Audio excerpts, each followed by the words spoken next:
बादल कितना नीचे है और गांव के ऊपर से उड़कर आ रहा है, तो क्या किसी को भी देखने से अजीब नहीं लग रहा कि ये क्या हो रहा है। पीके को अर्थ के बारे में कुछ भी नहीं पता और ना ही इसके साथ कोई आया है। इसके पास सिर्फ एक चीज है जिससे वो वापस जा सकता है और उसे भी इसने ऐसे डाला है कि कोई भी उसे उतार सकता है और ये रिसर्च करने आया है, तो इसके पास कम से कम कुछ खाने के लिए तो होना ही चाहिए। इस बंदे ने राजस्थान की धूप में स्वेटर क्यों डाला हुआ है? और अगर मान लिया जाए कि ठंड का मौसम है तो मूवी में जग्गू उसी दिन इस जगह पर आती है और पोस्टर पर डेट 5 जून 2013 लिखी हुई है, मतलब मौसम गर्मी का ही है। पीके इसके देखते ही देखते बहुत ही जल्दी इतने ज्यादा डिस्टेंस ट्रेवल कर लेता है। पीके का रिमोट उसके भागने से बंद सा क्यों हो जाता है? इस सीन में शैडो राइट साइड में है, फिर अचानक लेफ्ट साइड पर हो जाती है। इस सीन में रेडियो इसकी बाजू पर है, फिर अचानक से इसके हाथ में आ जाता है। इस चोर को बच्चों के खिलौनों जैसे दिखने वाली चीज में इतना इंटरेस्ट क्यों है जो उसने अपना रेडियो फेंक दिया? तो इन दोनों के पास 4 यूरोस कम रह जाते हैं। तो जग्गू इस आदमी को अपनी घड़ी का ऑफर देने की बजाय इसको अपनी घड़ी का ऑफर देती है। जग्गू ने अपनी साइकिल पर लॉक लगाया था, तो सरफराज उसे इतनी जल्दी चलाकर कैसे ले गया? और अगर आपके पीछे सिक्योरिटी वाले पड़े हों तो आप अपनी साइकिल किसी को भी चलाने दोगे जो आपसे कुछ देर पहले ही मिला है? और सरफराज साइकिल लेकर कहाँ जा रहा है? सिक्योरिटी वाले तो कब के पीछे रह गए। पाकिस्तान एम्बेसी तो ब्रसल्स में है। जग्गू को सरफराज कुछ मिनटों में ही कुछ ज्यादा ही अच्छा लगने लग गया। अब इन दोनों का प्यार दिखाना है, बस चला दो गाना, हो गया प्यार। सरफराज इतनी जल्दी नीचे से ऊपर आ जाता है, इसको धूम 4 में पक्का कास्ट करेंगे। जब तक जग्गू इसके पास पहुंचती है तब तक सरफराज पूरी बिल्डिंग घूमकर उसके पास पहुंच जाता है, सिवाय तपस्वी जी की चीजों को छोड़कर। जग्गू की बचपन की सारी चीजें ब्लैक एंड व्हाइट थी, इनमें तो सच में कोई शक्ति है। जग्गू के पिता लैपटॉप लेकर आए और इन्हें उनकी समस्या पहले ही पता है। सरफराज एग्जैक्टली उसी टाइम पर आता है जब जग्गू लैपटॉप बंद कर देती है। कोइंसिडेंस कि इस लड़की से जिस लड़के की शादी हो रही है उसका भी देश और धर्म अलग है और वो लड़का भी इसके जग्गू को बिल्ली पकड़ाने के बाद आता है। अगर अच्छी न्यूज नहीं है तो कुत्ते का सुसाइड दिखाने वाली क्या बात है? इससे अच्छा 4-5 लोगों की किसी टॉपिक पर बहस दिखा दो। पीके एक नोट निकालता है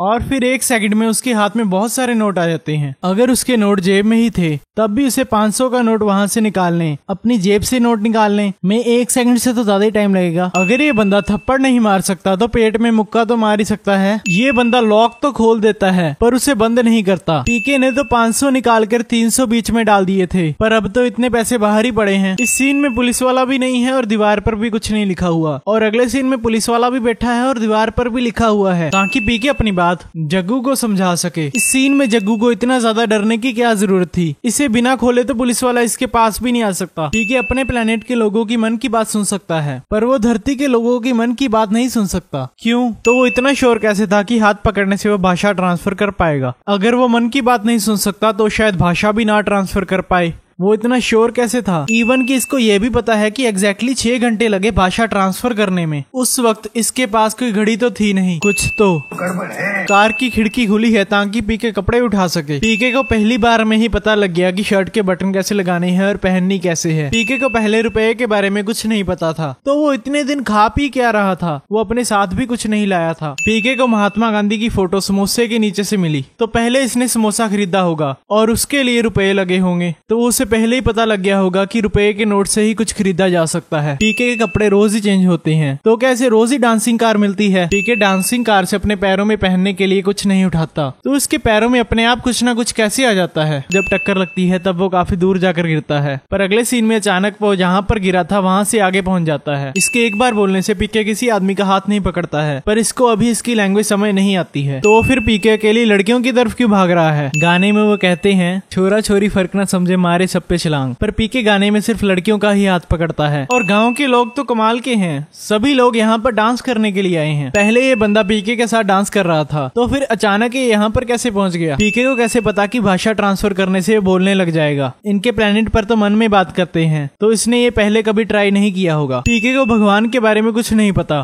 तो शायद हमें ये मान लेना चाहिए कि इनके प्लेनेट में भगवान के बारे में किसी को कुछ नहीं पता। पर पीके को बैटरी के बारे में पता है। इस सीन में वो बैटरी के बारे में बात कर रहा है, पर मूवी के एंड में हमें पता लगता है कि पीके प्लेनेट में बैटरीज है ही नहीं। तो अगर पीके को बैटरी का पता है तो इसका मतलब जो फुलझड़िया को पता है वो पीके को भी पता है। तो ये तो हो ही नहीं सकता कि फुलझड़िया को भगवान के बारे में ना पता हो। इसका मतलब पीके जहाँ भी जाता है उसे एक ही चीज बोलते हैं, पीके है क्या या पीके हो क्या। ऐसा भी तो बोल सकते हैं, ज्यादा पी रखी है क्या, इतना ज्यादा ना पिया करो। इस सीन में पीके बोलता कुछ और है और आवाज आती है सूली पर। पीके इतनी जल्दी भूल जाता है कि वो पहले चर्च में गया था। पीके के पीछे इतने लोग भागे पर उसे कोई भी पकड़ नहीं पाया। पीके सिर्फ 3 लड़कियों को कहता है कि आपके पति मर गए हैं क्या, तो उसके पीछे इतनी सारी लड़कियां क्यों पड़ जाती हैं। जब पीके के पीछे लोग भागते हैं तब वो एक ही बस में चढ़ता है, नंबर 1279। उसे यही बस क्यों मिली है। ओके, तो पीके को जो भी सैड लगता है उसका वो हाथ पकड़ लेता है। वो उससे सीधा पूछ भी तो सकता है। और जो लोग पीके को पीट रहे हैं उनके खुद के दांत निकल रहे हैं। अब ये सब पीके के पीछे क्यों भाग रहे हैं। टॉयलेट के अंदर जाने के पैसे लगते हैं तो किसी ने इनसे पैसे क्यों नहीं लिए। इतने सारे लोग पीछे के रास्ते से आए हैं पर पीके सीधा इस रास्ते से अंदर घुस गया और इसे किसी ने भी नहीं रोका। और ये बंदा तो कुर्सियों के बीच में से निकल रहा है फिर भी इसे किसी ने नहीं रोका। पीके को अपने आप को लकी समझना चाहिए। अगर ये रिमोट किसी आम इंसान को मिलता तब तो इसके मिलने के चांस ही नहीं थे। पीके के अलावा किसी को भी इसके ऊपर से निकल कर यहाँ पर खड़ने की इजाजत नहीं है। अब ये क्या है भाई, ये बंदा क्या कर रहा है। वाओ,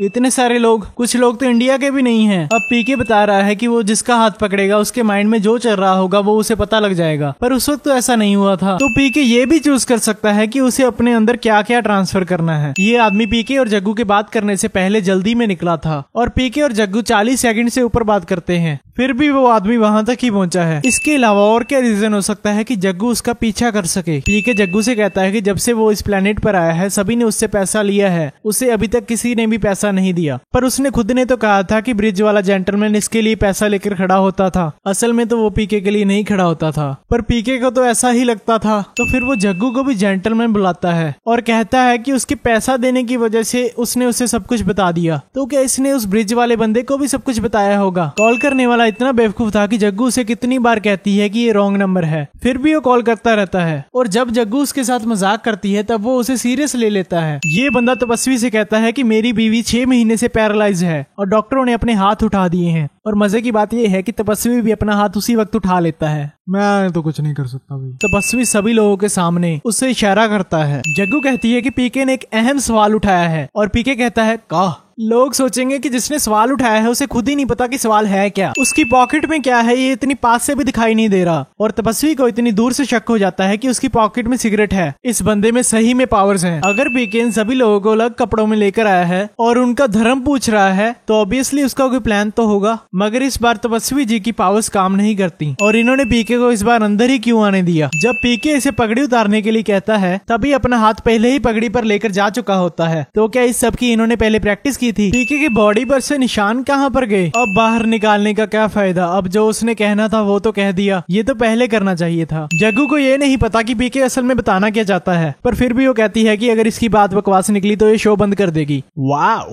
पीके कहता है कि इस कॉलेज में एग्जाम चालू है, पर उसे कैसे पता कि इस कॉलेज में एग्जाम चल रहा है। इसको पीके की आवाज सुनाई दे रही है जबकि कैमरामैन कितनी दूर है और पीके ऊंची नहीं बोल रहा। नीचे लिखी हुई न्यूज अचानक चेंज हो जाती है। फिर से अचानक न्यूज चेंज हो जाती है। फिर से इसे देखकर किसी चीज की याद आई, द ग्रेट इंडियन सर्कस। पीके की तो हैंडराइटिंग भी अच्छी है, पर इसको लिखना किसने सिखाया। अगर ये मान लिया जाए कि फुलझड़िया को इंग्लिश भी आती थी, पर लिखने के लिए तो प्रैक्टिस चाहिए ना। इसका मतलब अगर ये किसी बार्बर का हाथ पकड़ेगा तो इसे बाल काटने आ जाएंगे। इस सीन में जग्गू के हाथ में से कार्ड्स अपने आप गायब हो जाते हैं ताकि पीके उसके हाथों को पकड़ सके। इस सीन में इस ट्रेन के साथ खड़ी ट्रेन अचानक अपने आप गायब हो जाती है। इस ट्रेन का नंबर है 12290 जो नागपुर से मुंबई जाती है, पर इन्हें तो दिल्ली जाना था। और पीके यहाँ पर क्या कर रहा है। बॉम्ब ब्लास्ट से पीके जिस जगह पर बैठा था वो टूट जाती है, लेकिन पीके को कुछ भी नहीं होता। इस बंदे को इस सबसे कुछ लेना देना नहीं है। अब देखना टीआरपी कहाँ पर जाएगी।